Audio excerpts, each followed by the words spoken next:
Good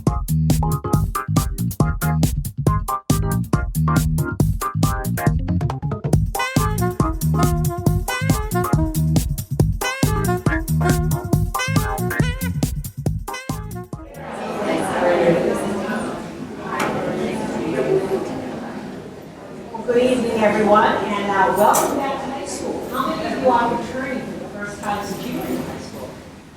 How few? Well, you're in for a change. We're in for quite an interesting ride over the next 4 years, and I will enjoy going on it with you. So tonight, I want to introduce you to a couple of general things about the high school, but I think one of the most important things that you should know is what our mission is. Obviously, we want every student to graduate in 4 years with every door open before him or her. We want them to have the skills that they need to make whatever choice they want, whether it's going, most of our students do go on to four-year colleges, however, some do go on to specialized programs, some join the service, some go right out to work. Whatever they want to do, we want to make sure that they're able to do it. So that really is our mission. There are some certain core values that are very important to us, and these 6 really sum it up. Individual potential, as I said, we want everybody to be able to do whatever he or she wants to do, whether that's be a ballerina, be an artist, or be a mathematician. We want to help them with that. We want them to love learning and to be committed to lifelong learning and to pursuing that, not only just for the next 4 years, but forever, basically. Respect is a big thing. We want them to respect themselves and respect others. And to respect the environment. We have, what you might have noticed, the green ribbon hanging as you came in the front door next to the blue ribbon, which we earned for academic achievement. We earned a green ribbon for our commitment to the environment and to sustainable measures. So we really take that very seriously. Civic responsibility, obviously, is a key thing. They're all going to be productive members of a society. Many of our kids were just voting in the primaries and the elections, so we know that's an important thing. And finally, we have a commitment to global citizenship. Right now, as I speak, there's a meeting going on upstairs about a trip to the Dominican Republic. So those are things that are very important to us. But before I continue on about the high school in general, I want to introduce to you the president of our PTO, Libby Lewicki, to tell you a little bit about what the PTO does here. Thank you. I am not standing behind that thing. Hi. Hi. I'm Libby Lewicki. I'm president of the PTO at the high school. I'm here to welcome you to the PTO, to tell you a little bit about what we do, and of course to ask for volunteers. So I'll try to keep this short and sweet with just 3 points to make. The first is the goal of the high school PTO, simply put, is to enrich the students' experiences while supporting the teachers and staff. And we do that in a variety of ways. For the students, among other things, there is the Freshman orientation in fall, a peer tutoring program, and scholarship money for seniors. The biggest event of all is the all-night senior party, aka senior night. Parents of all of the classes pitch in to make this overnight celebration, the night of graduation, full of entertainment and activities that make for great fun and memories while keeping them safe. For the teachers, the PTO's biggest program is mini grants, through which the teachers receive funds for special projects and equipment. Furthermore, our hospitality committee creates bountiful spreads throughout the year to express our gratitude and support for all of our teachers and staff. Okay, second point. The high school PTO has only 2 major fundraisers. Come on in. Fundraising, this is important. We have membership dues and we have sport and ski sale. So the membership dues are $30 per student with a max of $45 per family if you have multiple students. And when you pay your dues, you get a directory, just like at the middle school. The sport and ski sale, if you haven't been to that yet, is a one-day blowout sale in the fall where people donate or consign their used sporting equipment for others to purchase at amazing prices here at the high school in the fall. Okay, third point, volunteer recruitment. This is important. We have two major openings next year.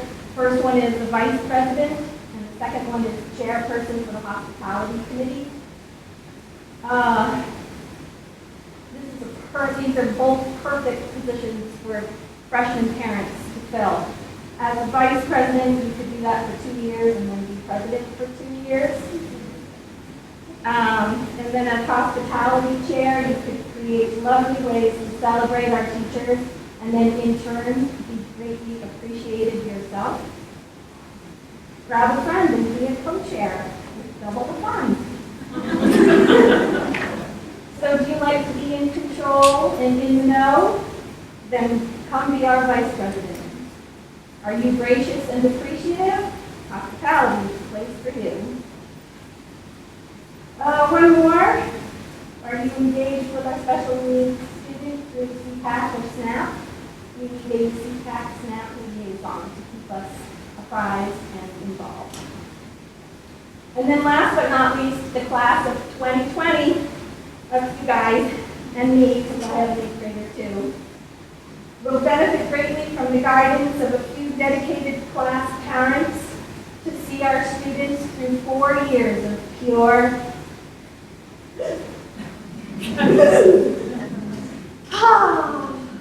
joy.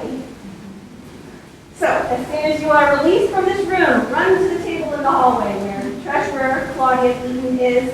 Barbie Dwyer will be there, and I will be there to sign you up for an adventure of a lifetime. Attendance to the PTO monthly meetings is encouraged but not mandatory except for members of the executive board. Side effects may include FaceTime with actual people rather than electronics, an increase in the amount of friendships, warm feelings of altruism, increased knowledge and fun. Thank you for your time. I look forward to meeting each and every one of you.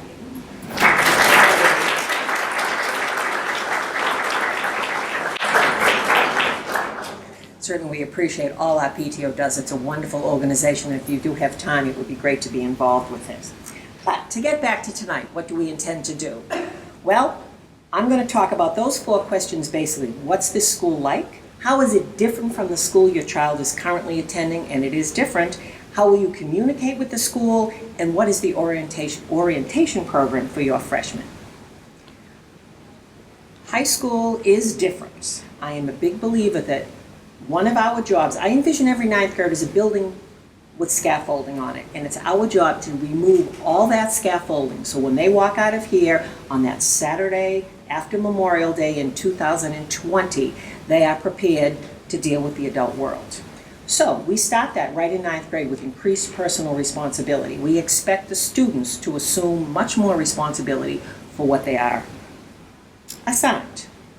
This is the transcript that counts. If you go back to your high school today, your high school transcript is there, unless you graduated more than 60 years ago, and I don't think that's likely. By law, we must maintain that record for 60 years. So this is the piece of paper that does follow you around. It's that permanent record card people make jokes about. It's the high school transcript. Nothing from the middle school will appear on it. Everything that begins in 9th grade starts the high school transcript. Also, to finish high school, there are very specific graduation requirements. They've been spelled out in many areas. I'm sure you've seen them before, but students must achieve those graduation requirements. They have to take certain courses. They have to pass the MCAS, of course, in English, math, and science, but they have to take 4 years of English, 3 years of math, 3 years of science, at least 2 years of a foreign language, though most take many more than that. They have to complete physical education requirements, health requirements, arts requirements. It's all spelled out and we'll help them do that. But they must take and pass all those courses. There are many more choices here at high school. Many, many more. Our classes can be mixed. Typically freshmen will be together. All freshmen will be in the English class together. But their art class, they could be sitting next to a senior and across from a junior. Gym typically will be all freshmen. But some math classes are mixed, foreign language classes often are, and all the electives are. So they get to meet and work with older students throughout their 4 years here, and they have all those same choices. We have a very strict attendance policy. Students are expected to be here every day unless there's really a dire reason. Family vacation is not my definition of a dire reason. It's an unacceptable excuse, in fact. A funeral, a legal appointment, medical appointments, those are legitimate reasons. But we expect students to be here, and if they are not here, if they miss more than 4 days, then they will lose credit. And as I said earlier, they have to earn 20 credits in English, for example. Well, if you lose credit for a term, you have a real problem. So we will notify you if there's a problem for that. You can track it on X2 if you're not familiar with the portal. I suggest that you do.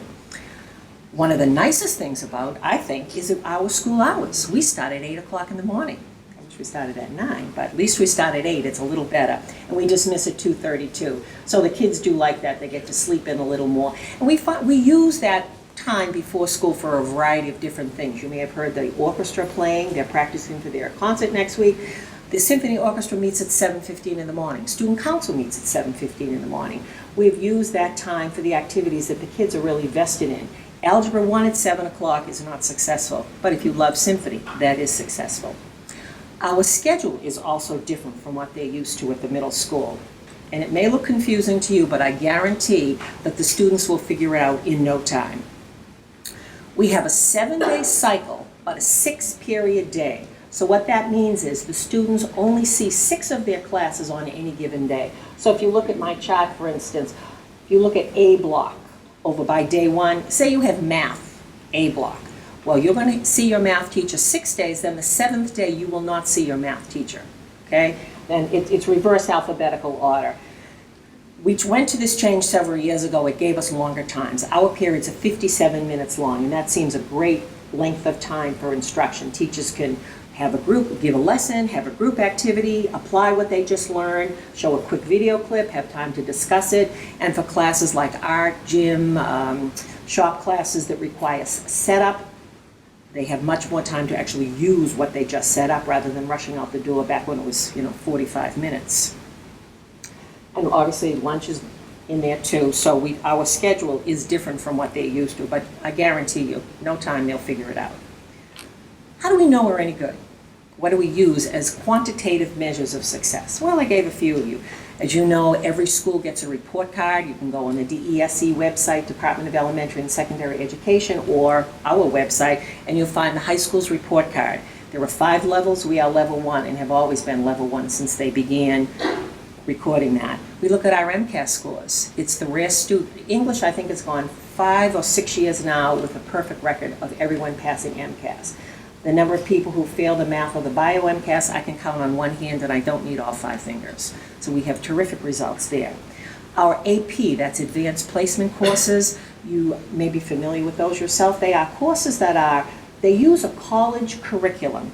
And if you take, for instance, advanced placement biology, you are taking the exact same course as everybody across the country who's taking advanced placement biology. It's the same curriculum. Yes? You don't? You can't hear me? I'm sorry. I don't. I certainly can talk louder. Advanced placement courses are consistent across the country, and everybody takes the exact same test. So when we look at our AP scores, we can compare them across the country, and it's the exact same instrument that is used by that. Is that better? Okay, sorry. The plans of our graduates, we're always very pleased to see how many get to go where they want to go. And as I said, about 94% of them typically go on to a 4-year school. Participation in extracurricular activities. In a few minutes, Margaret Conity, our athletic director, will talk to you specifically about the athletic program. But in addition to that, we have a very active drama program, music program, and we have a myriad of clubs ranging from Chinese club to robotics club, mock trial, student council, art club. If you have an interest, we have a club for you. And as I said earlier, we've been recognized by the federal government for our continued academic success with the green ribbon. You see the banner outside, with the blue ribbon rather, and the green ribbon also is something from last year that hangs outside. We've been commended by the DESE on the College Board's honor roll, surveys. We do consistently well, and that's quantitative data that has nothing to do with us just thinking we do a good job. How do you keep in touch with us? A couple of different ways. One, I send a newsletter every month electronically, and if you're interested in seeing what some of those newsletters look like, go on the website. You can see all of them there. I'll probably send the June one out to all the 8th grade parents of the middle school anyway, just to give you a sense of what it is. Every August, you will get a calendar of special events. I like to envision this on the refrigerator of high school student. It gives you all the events. You can see I'm down to about a size 9 font. This has no athletic events on it, by the way. This is just all the different things that go on at the high school. So if you are looking to plan, when is the February vacation? When is the junior prom? Tomorrow night.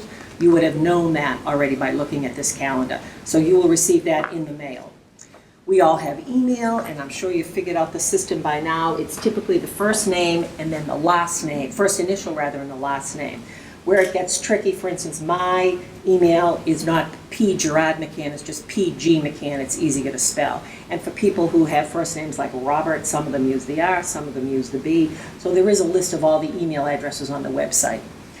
We all have voicemail, and those extensions are all on the website too. The phones will not ring in a teacher's classroom. That will go direct to voicemail, but you can have access to that 24 hours a day. I do have a school distribution list. It's through Aspen, the X2 portal that you're probably familiar with. So one thing you want to do is make sure that the email address in there is accurate for you. I do send all my messages out that way. And as I mentioned, the website has a wealth of information about all kinds of different activities, ranging from how do you get a yearbook to when to final exams. All that is available on the website. And I also have coffee hours. These are informal meetings that happen before the PTO. Our PTO meetings are typically the first Thursday of every month at 9:30. At 8:30 on those same days, I have a coffee hour.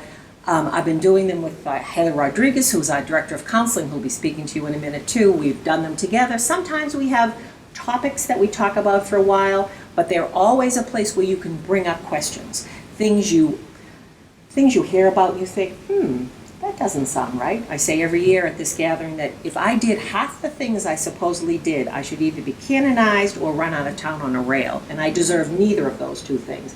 So if you hear something and you think to yourself, that doesn't sound right, check it out. Don't accept it just because someone heard that.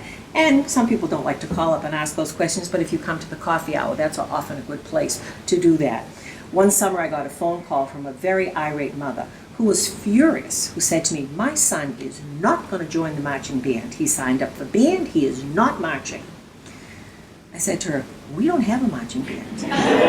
This poor woman had heard at some cocktail party that everyone who took band had to be in the marching band. Well, I'm glad she called. I don't know how many days she stewed before she did. So if you hear crazy things, check them out, please. Believe me, we've heard it all. So some of the ways you can keep in touch with us. Some important dates that are coming up.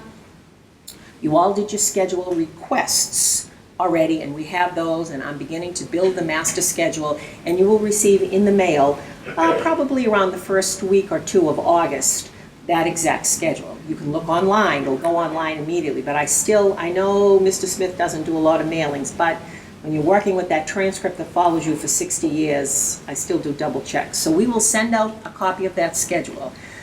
If you see a problem with it, you can email your counselors, and that information will all be in a letter that comes with it. Or if you think it's a really major problem and you want to actually meet with the counselor, you can do that on August 24th. That is not the time to say, you know what, I really think I don't want to take drama or I want to take art. We're assuming you took care of that already. This is if, oh my God, there's no English on this schedule, something like that. We want to deal with errors and omissions. Fall sports. The sign up for that is right here at the high school on June 9th. This is for fall sports. So if you have a basketball player or a hockey player or a lacrosse player or a sailor, you're not coming June 9th. This is for the football and the soccer crowd and the other fall sports she'll talk about in a minute. That sign up is right here after school on June 9th. Fall sports actually begin on August 25th. That's before school begins, and I know that's a change for some people. And we do expect them there for the tryouts if humanly possible. Football is the one exception that does begin a little bit earlier. And there will be a preseason workshop for anyone who's playing a fall sport. That's parents and athletes on August 29th. I'm going to email you all these. Don't worry about copying them down. They're on the website. I'll post this on the website, and you'll see it in the newsletter. Don't worry about it. Freshman orientation, and that is a day I strongly recommend your children attend. Strongly. it's a fun day. We're not going to give them homework or anything, and it's always the Thursday before Labor Day. It begins at 8 o'clock in the morning. We have an assembly first off. It's run by our student council. We have I speak. They'll get to meet the 2 assistant principals. We'll have some of the students speak and talk about high school life. Then they will meet with their counselors, not individually, but in a group of 40 or however many each counselor has. The counselors will go over some things with them. Then they will actually follow their schedules for about 10 minutes in each class. It's not a time to get homework, though I'm sure the English teachers will be reminding them of their summer reading. We want to make sure that's handled in advance. They won't get books or anything, but rather they'll find out where the room is, put a face with a name, get to meet all the teachers. Then classes start full day, Tuesday after Labor Day. We kick off, hit the ground running. And homecoming, people are always interested in when that is, because there's a dance involved as well as a myriad of other events on October 15th. Now, if you're dying to get involved in high school life already and can't wait to get back, a couple of things you might be interested in. Our band and orchestra concert is next week, as is our chorus concert. The band and orchestra concert is held here at the high school. The chorus concert, Mr. Young, our chorus director, likes to do it in churches because they have such beautiful acoustics. So I think he's been in almost every church in town. This year's church happens to be St. Paul's. It's not a religious event at all, but they use it for the beautiful acoustics you'll find in the church. I mentioned we have a great commitment to global education here. One of the things a student can do to graduate with a special distinction is to participate in our global citizenship program. You'll hear more about that later on. Freshmen may apply at the end of the freshman year, but if you read about it and were curious about it, there'll be a presentation next week by the students who have participated in it, as well as some who are doing a senior capstone program. So that is just a really quick overview of some of the things that are coming. I'm going to turn it over to 2 other speakers, then we'll take questions at the end. So the next person who's going to talk to you a little bit is Heather Rodriguez, who is our Director of School Counseling. Thank you. Welcome everyone to high school. I'm Heather Rodriguez. I'm the Director of Counseling. So I have responsibilities for a very small caseload of kids here. This year it's A's and a couple B's, so we're in that kind of territory with my alphabet. So you'll see that there are 5 other counselors as well, and the way we break your kids up is a little bit different than the middle school. It is by alphabet. So you will still have the same counselor for all 4 years, but we don't greet them as, like, I don't have all of the freshmen and then follow them through. I have a segment of the freshmen, a segment of the sophomores, a segment of the juniors, and so on. So it is still a relationship that they will form in their freshman year, and you will get to see them grow and mature, and like Dr. Gerard McCann said, you know, be part of that scaffolding that we slowly take away from them. However, with one part of what we do is college counseling, so we tend to be some of the scaffolding that stays there till the very end because they're going to college right after, and we help them a lot through that process as well. But that's not the only thing that we do. We do academic counseling, we do some emotional counseling, so there's a wide range of variety of things that we help our students with. And we generally tend to be the people who they say, I have a question or I have a problem and I think I want to come to you, but I'm not sure if you're the right person. That's us. So we're kind of the catch-all support for your students and for you guys as their families. We have a curriculum and we have a seminar program. So each year we meet with groups of them and do some counseling curriculum. So the freshman year, it takes place during their PE and health class. Health, as it is right now, it will be changing probably in the future, but as it is now, they have PE and health as one class for the first half of the year. When they're in their health rotation, we get them for a couple of days and we orient them to the high school, make sure that they know who the personnel are and where they need to go to, show them what a high school transcript looks like. Dr. Gerard McCann also talked about your transcript that sticks around for at least 60 years in the high school. So we want them to be very familiar from the first, few months that they're in the school of what a high school transcript looks like, what it means, what information is on it, and what the impact is kind of on your permanent record going through high school. So that's the freshman year. The sophomore year, we start to, now that they've settled into the high school, we also meet them in their health classes, which happens the second half of the year. And we have a couple of days where we help them kind of start to explore themselves. They've now settled into the high school, they kind of know what's going on, and now we start to say, okay, you're comfortable here, but we want you to start to try and look towards your future.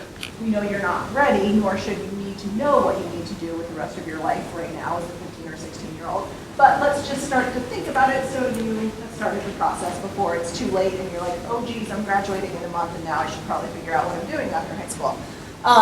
So we do a personality inventory and a career interest inventory with them. So they get to kind of know some personal attributes that they might have and if that might be well suited towards a certain career, or just that they know about themselves that they're kind of might be a little introverted and they like working with numbers as opposed to people, so maybe customer service isn't necessarily a career that you would be well suited for and make you happy. So we help them kind of learn a lot about themselves so we can help them know what they may be interested in and help kind of guide them towards how you explore if you have no idea what you're interested in, or some kids definitely know and then that confirms that they definitely do want to move in that direction. Junior year, we start a little more consciously planning, okay, what are the exact steps that you're going to take for after high school? Are you headed to a 4-year college, a 2-year college? Are you interested in the gap year between further education and high school? Are you interested in the military? Are you interested in a service academy? Do you want to go right into the world of work? Do you want to do community service? So we work with them specifically, on their strengths, what they've done with their academic record through high school, what they've done in clubs and extracurricular activities, and then help them kind of prepare themselves for the next step. And then the senior year, we are meeting with them to say, okay, now it's time to actually apply to college or apply to a service academy or whatever the case may be. Develop a resume, brush up on your interviewing skills. So that's kind of the programmatically what we do with them. Of course, we have a million more individual conversations with them as well. We try and meet them individually at least once or twice each year. Some kids come down a ton more than that. Some kids, especially the freshmen, sometimes the sophomores, are like, oh no, I think I'm in trouble if I'm called down there, so I'm not even walking past your office or your corridor. But they kind of, we can't even kick them out their junior and senior year. So they get used to us and they know that they're not in trouble if they have to come see us. We're just truly checking in, trying to get to know you. I get a lot of incognito emails from parents saying, I have a feeling something's going on with them, but I'm not quite sure what it is. Can you just, without telling them that I emailed you, check in with them to see how things are going? And so we are very practiced at the cold calling them down, and they have no idea that you kind of spurred that. But kids go through a ton of emotional, academic, just a lot of different issues throughout high school. They're maturing at a pretty rapid pace. It's amazing. Every year, freshman orientation, I'm staying there looking at all of them walk in the doors and I'm like, oh, they're so cute and they're so little. And then like there's a couple of my seniors and I'm like, have you grown over a foot and a half in your 4 years? Like they're just 6, 7 and they're huge. So they mature physically, they mature emotionally, they stick with some friends that they've been friends with since kindergarten, and then there's other friends that they don't talk to anymore, and that can sometimes be a great process or a very painful process. So we're really here to kind of support the whole emotional health and academic health of the students. We also have another support for the more emotionally difficult kids, not emotionally difficult, but kids who are going through more difficult emotional times from time to time. It's our adjustment counselor.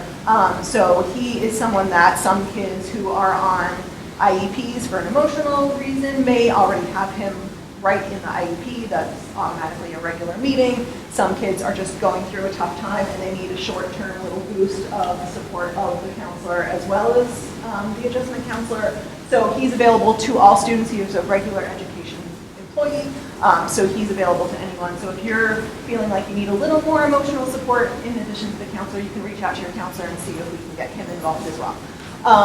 We also have a transition room, which is, we found a number of years ago that we were having a lot of kids who were out either for emotional reasons for a period of time, concussions, some kids had a medical illness where they were missing school for an extended period of time, and then we were kind of reinventing the system every single time a kid would come in to get them back into the everyday flow of school.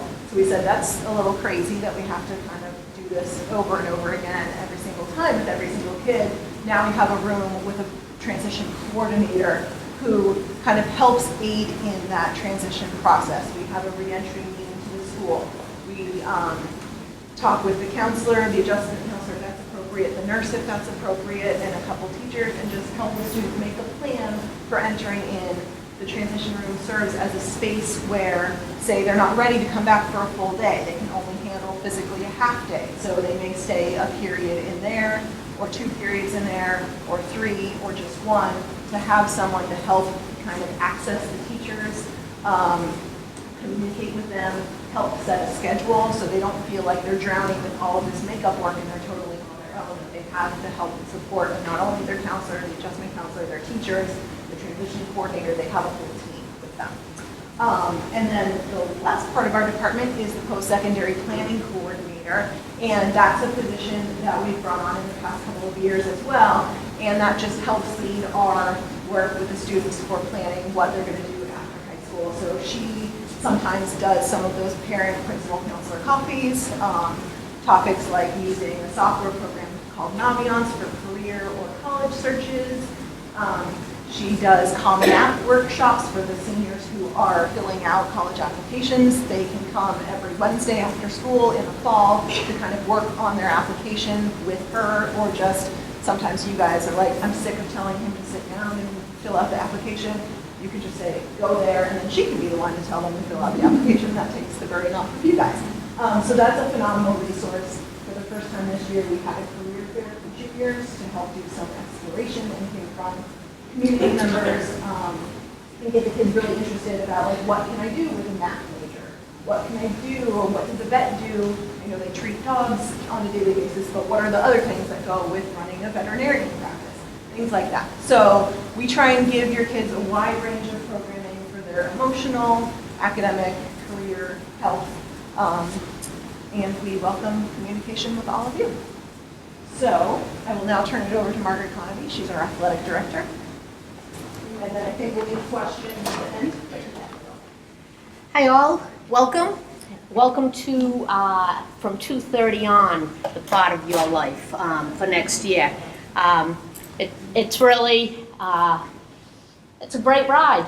And you might, I don't know how many of you here have sons or daughters who are actively playing sports now.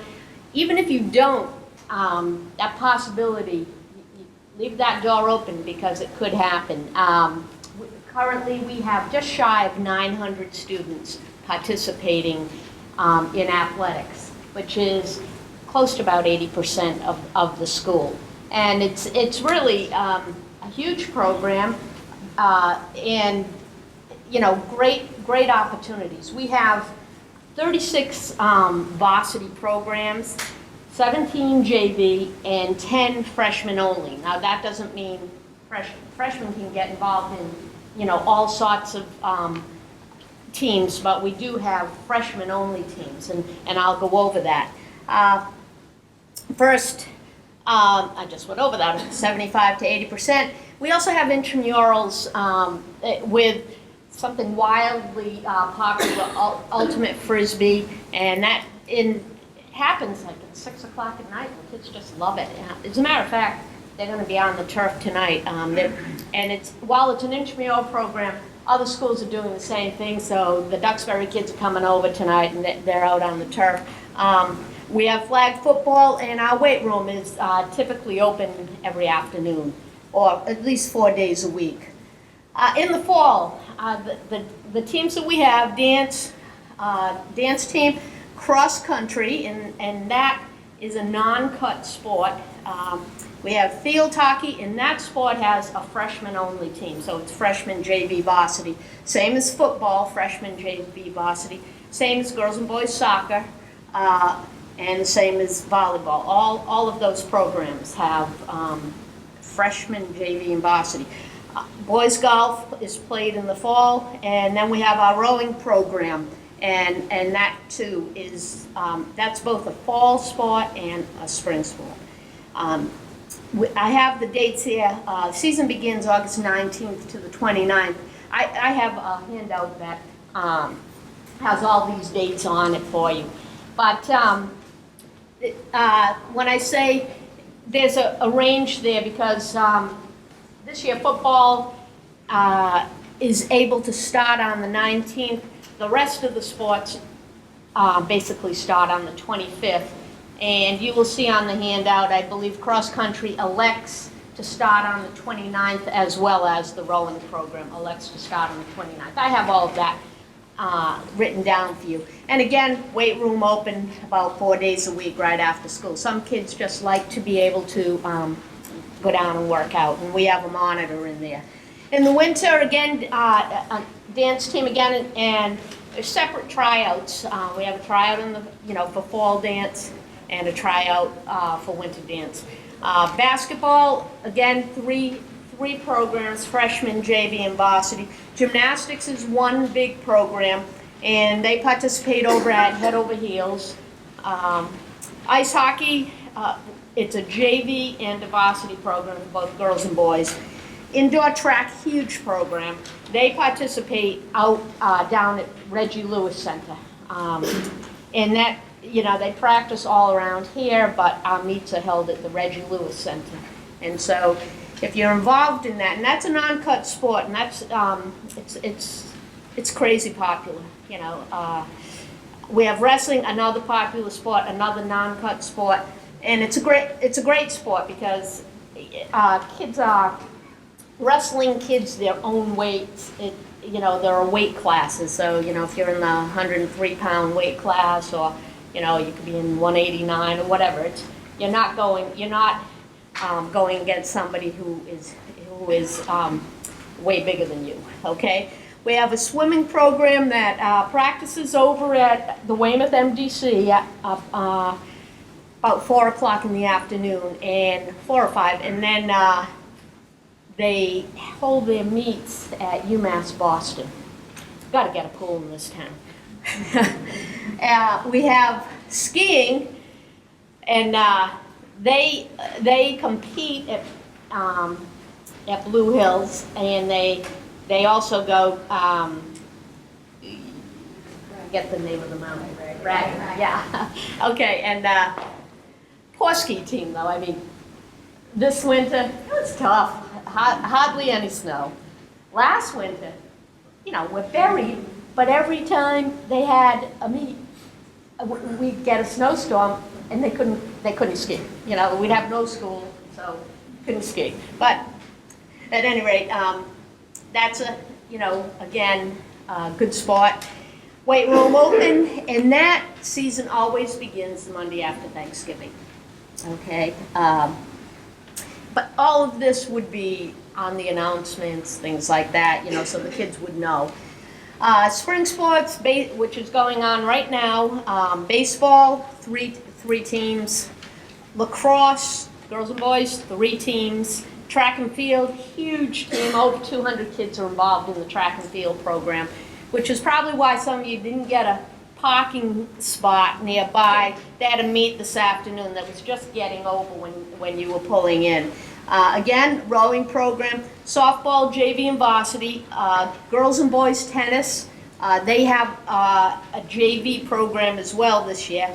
The girls' golf season is the spring season, and we have sailing. And I wrote co-ed because it is a co-ed team in that you compete, girls and boys, on the same boat. Okay, it's not a girls' team and a separate boys' team. It's co-ed. That season always begins the third Monday in March. Okay, a couple of things. By the way, as long as we're in the spring season, I just wanted to tell you, today I think is like championship day for us. By the time we go to bed tonight, we should have won championships, Patriot League championships in boys lacrosse, girls lacrosse, and girls tennis. So it's well, I'm saying that, but I don't know the scores yet, but I think, it's a pretty big day. This is big, physicals, especially if you're playing a fall sport. can emphasize anything tonight. Go home and check when your son or daughter has had a physical last, because it's good for 13 months. And they will need to hand that in before they can start playing in August. And that's a big one, because what happens is people forget, and then, come August 19th, if I don't have a valid physical, they cannot participate, even if their doctor says, I see no reason for him to not to participate, even if the Pope says it, even if anybody says it. I need an up-to-date physical. And if the physical runs out during the season, you have to get a new one during the season. So that's a big rule, and that's a rule that's our governing body, the Massachusetts Interscholastic Athletic Association, tells us that's what we have to do. That's a big one. User fees. Our user fee right now, it's $325 for the year. And I think it's a great deal, especially if you take advantage of playing 3 sports. And especially at the younger levels, the kids really do take advantage of that. They'll play 3 seasons, and it's just $325, that's it. I wrote, except for crew and dance, the rowing program is not fully funded by the school, and they have a separate user fee, and it's hefty. It's about $650 per season.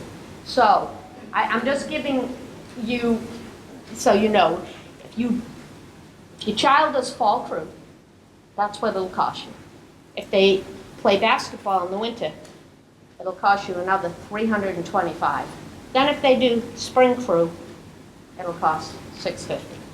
But if they do fall crew, basketball, baseball, the $325 covers both basketball and baseball, okay? I just don't want you to get sticker shock, okay? And the dance team, their fee is, they basically just purchase their own uniform and keep it, and that's what their fee is. So, athletic registration. If you are familiar with your child's X2 account, Aspen, I will be sending out exact directions how to register, but I just put this picture up here. You would go into My Info, then you hit Reports, and then it has high school athletic sign-up. That can't happen until August, and you will receive an email. I will send out an all-school email as soon as the window opens to sign your child up. And that's important to do as soon as you get the email, okay? Again, I will have the exact step-by-step directions to do that.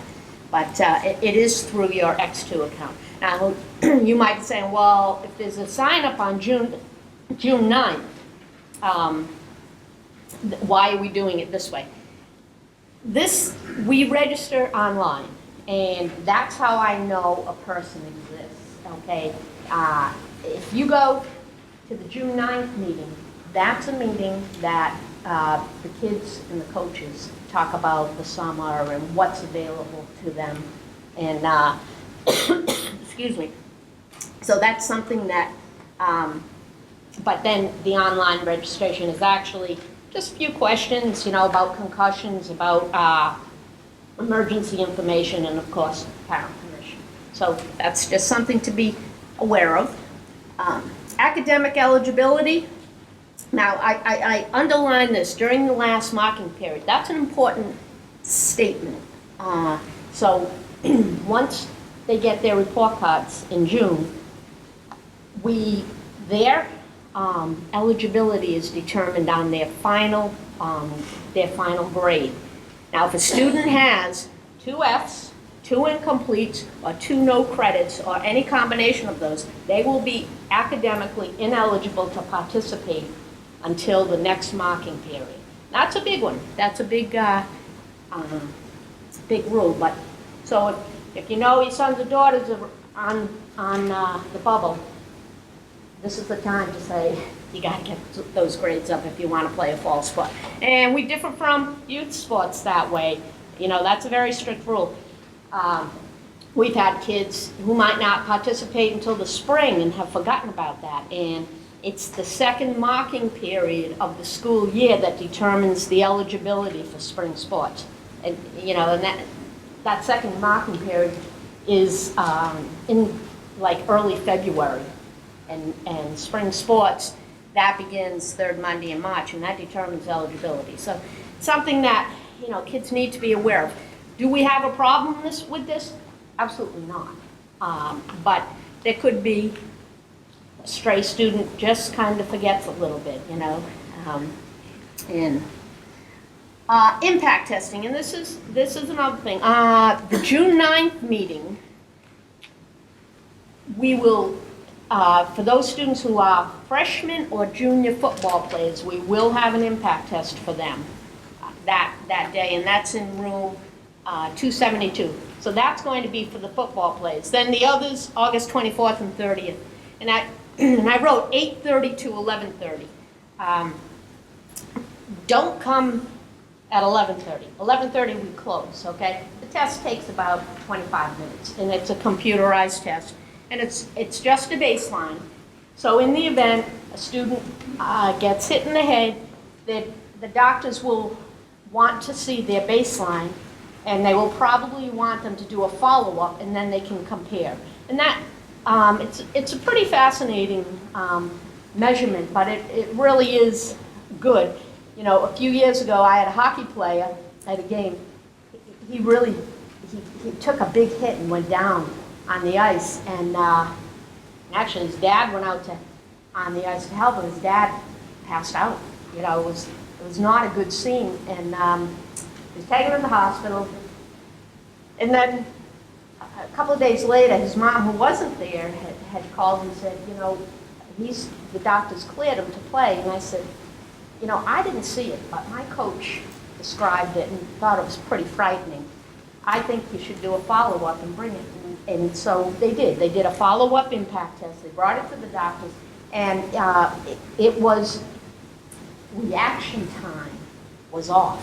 And you would not know that by looking at a person or talking to them, but that test measures things like that, measures memory and all of that, but the reaction time factor, you wouldn't know that. And so, just to be safe, it's good to have this. And the kids don't really think it's good because it might make them sit out a little bit longer, but it is. It's something positive. Our teams, yes.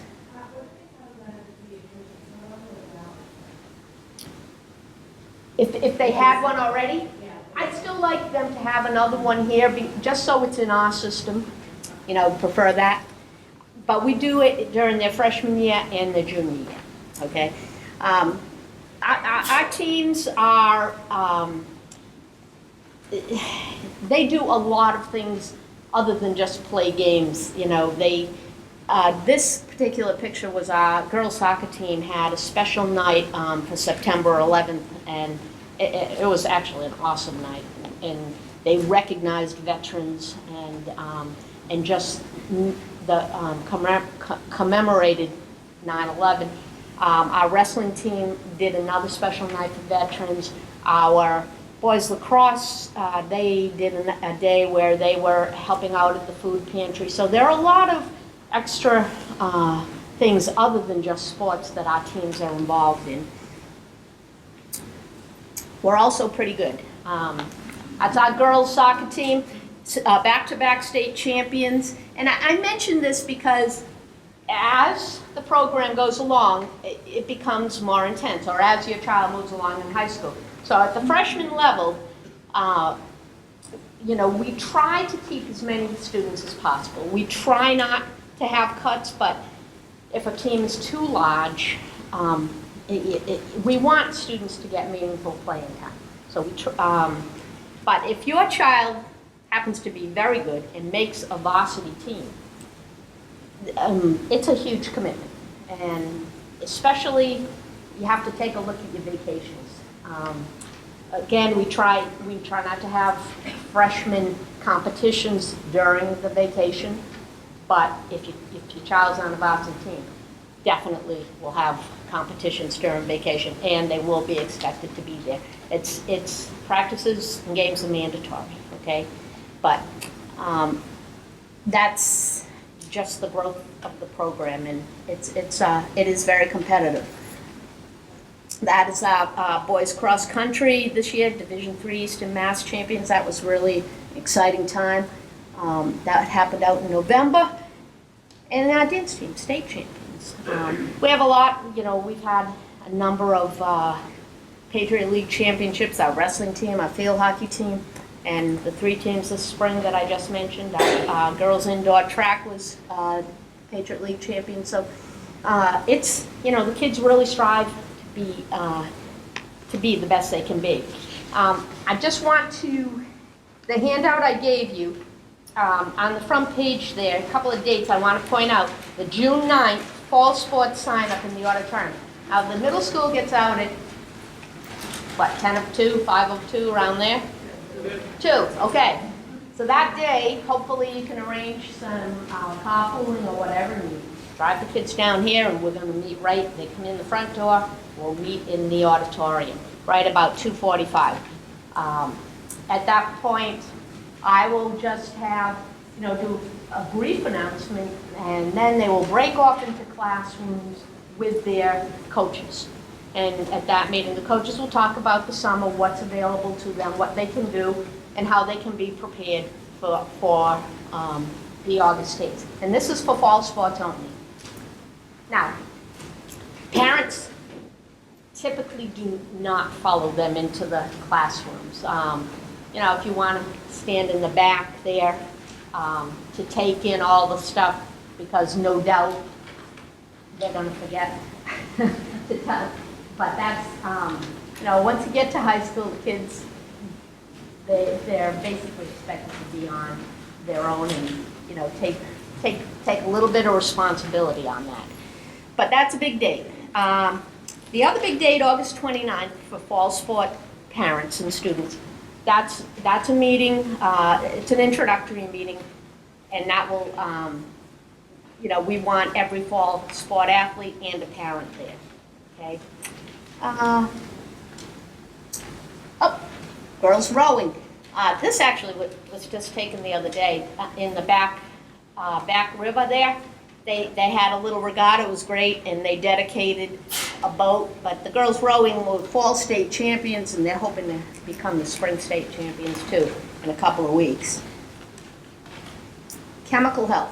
This is a big rule. I mention it to you now because we are in a nice setting. It's not emotional, but one of the most emotional things that can happen is if a student is caught with drugs or alcohol, and there are big penalties with the school, but in athletics it's a big penalty. And the school rule, the rule, the MIA rule, that a student may not use, consume, possess, buy, sell, or give away any alcohol, cigarettes, e-cigarettes, drugs, any of that. And the first offense is a 25%, you will miss 25% of your scheduled games. And you will still be expected to be at practice every single day, but you will not be able to play in games or scrimmages if that should happen. If you are a captain, so this would be down the road, you will lose your captainship. And this is a big rule because first and foremost, they shouldn't be doing that. We want to keep them safe, but we all know high school is a time where kids are, pushing the envelope, and I make you aware of this rule because, we need to work together on it. I can't spell it out any more clearly when I meet with the kids about it, but it happens. So just, I think you agree, we need to keep them safe. So that's the purpose of the rule. If you want to follow me on Twitter, that's my Twitter account, and I put down the scores or meetings or things like that. And that's, I think the rest of this document is self-explanatory. We will, I will give this out again on the 9th, just in case anything changes in time, but all coaches have given me this, okay? And lastly, it's another, yet again, logo. Our colors are red and white, and we are the Harbormen. So, that's it. Thank you. So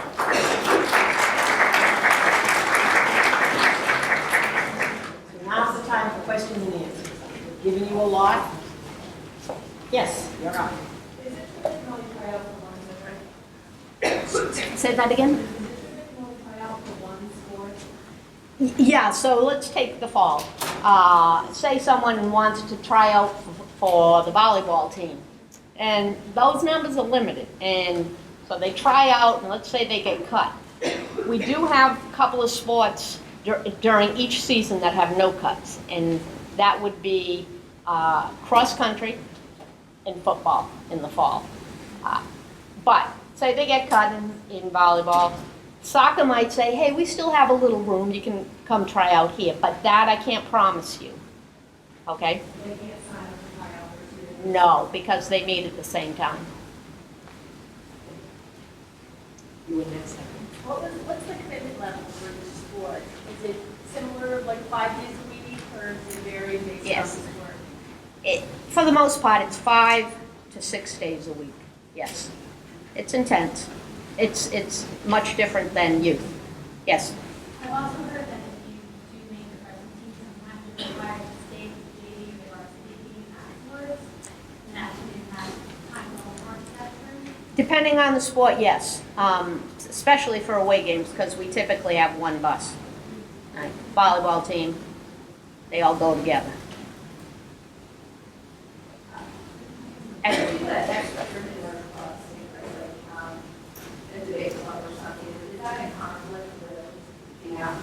It can be, it depends, they try to be, that's why we use that morning block I mentioned for so many things. The time before school starts, we might have not debate though, because they compete as well. The academic teams like debate, mock trial, and model UN, they have their own competition, so that can be tricky to schedule with athletics. However, if you were in the Chinese club or something like that, you could do that and be in athletics. Yes? How many students is each counselor responsible for? It depends on the grade, so I think you guys have about a little over 310-ish people. So for 5.2 counselors, it's about 65. Per grade? Per class, So- and then yes. you- So we're you have- responsible for about, we're getting close to 240 kids per counselor. Actually, it's a very good number. The state, the recommendation is 300. So, we're very good. Not quite yet, because we are still waiting for kids who are making decisions if they're going to private schools. We have a number of families who move in over the summer. So I wait until as long as humanly possible, just so we get the breakdown evenly. Because we do have, like, one year we had a ton of like P's and R's move in, and so that counselor ended up with like 12 more kids. So we try and wait.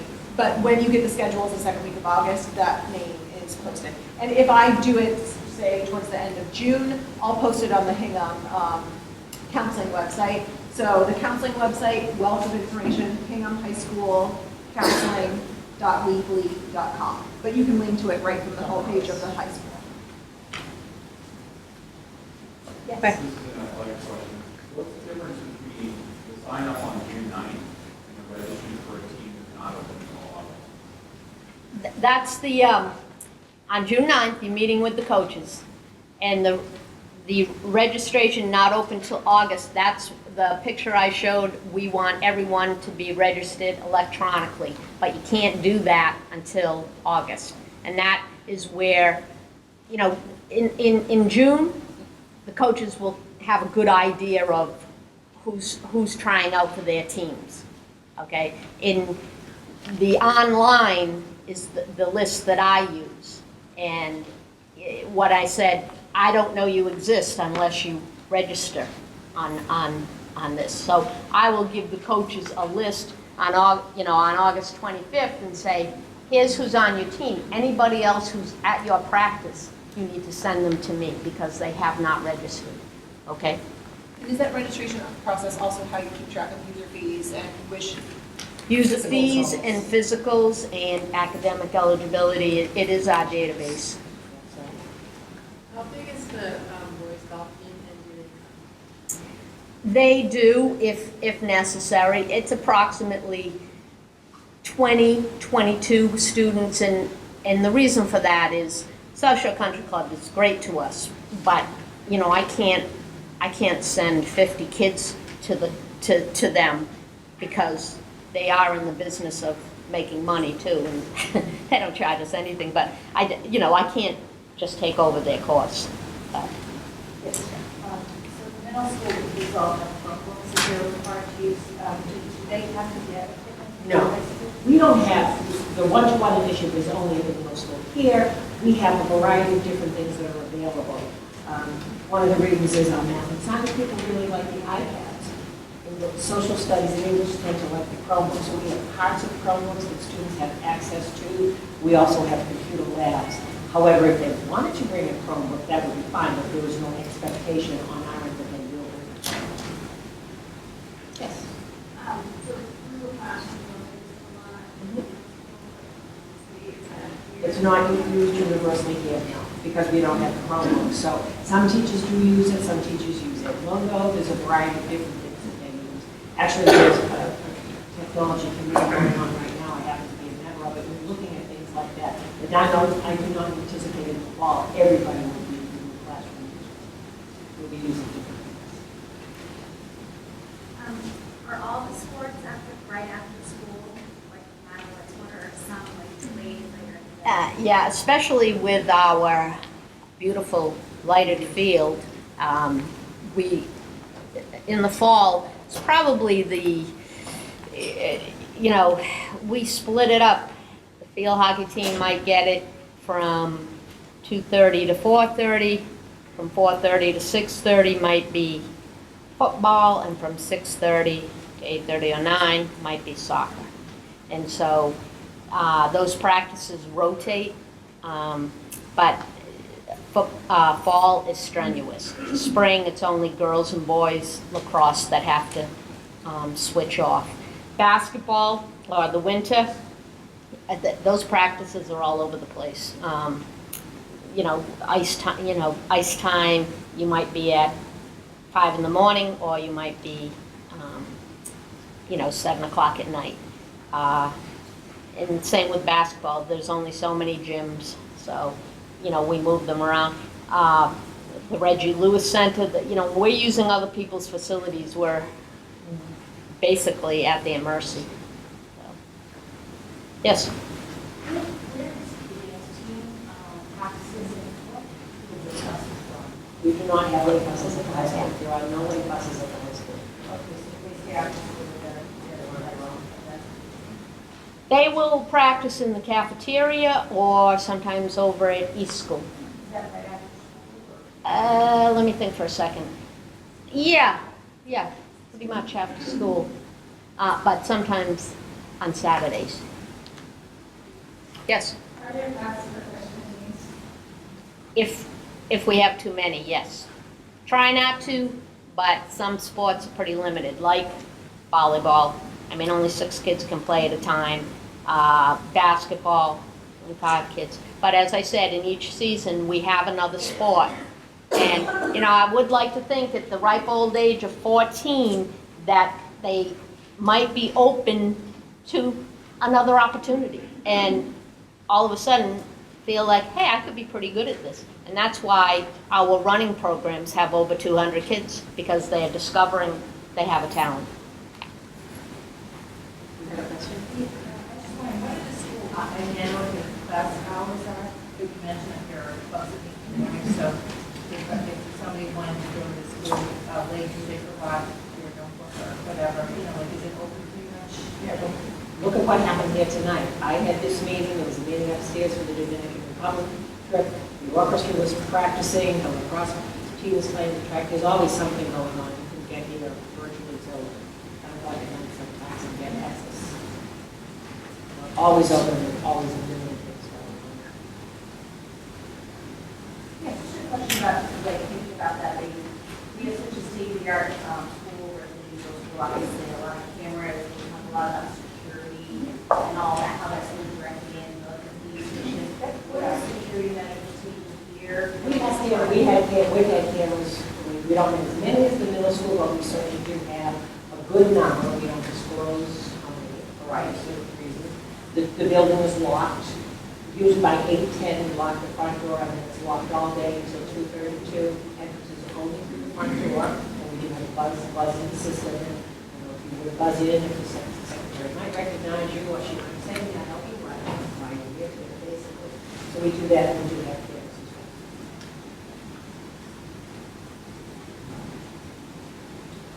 well. Can you comment on housing practices over the summer? I can't. It would be illegal, so why are we discussing illegal That's activity? right. Captain's practices have, the school has no either control or promotion of that. Do kids get together? Yes, they do. Is anybody watching them? No.